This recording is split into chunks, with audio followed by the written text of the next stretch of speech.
એક મહત્વના સમાચાર પાટણ જિલ્લાના જીલિયા ગામેથી સામે આવી રહ્યા છે। જીલિયા ગામે ભાવેશ રબારીના ગેરકાયદેસર બાંધકામ પર તંત્રનું બુલડોઝર ફરી વળ્યું। જીલિયા કાંડ પર તંત્રનો કડક પ્રહાર, ગેરકાયદેસર દબાણ પર બુલડોઝર ફેરવાયું।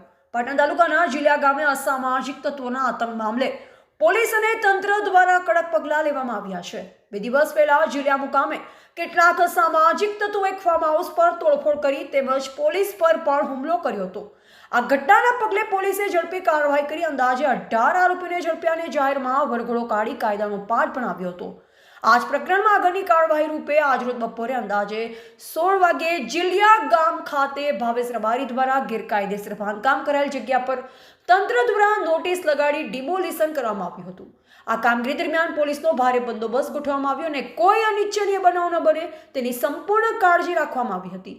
તંત્રે સ્પષ્ટ સંદેશ આપ્યો છે કે કાયદો હાથમાં લેનાર અને ગેરકાયદેસર પ્રવૃત્તિ કરનાર વિરુદ્ધ કડક પગલાં લેવામાં આવશે અને આવા તત્વોને કોઈ પણ પરિસ્થિતિમાં બક્ષવામાં નહીં આવે।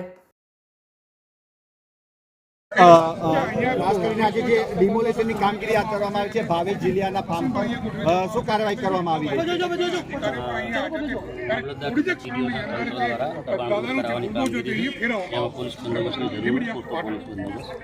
કેટલા પોલીસ બંદોબસ્ત સાથે આજે પોલીસ સ્થળ પર પહોંચી છે?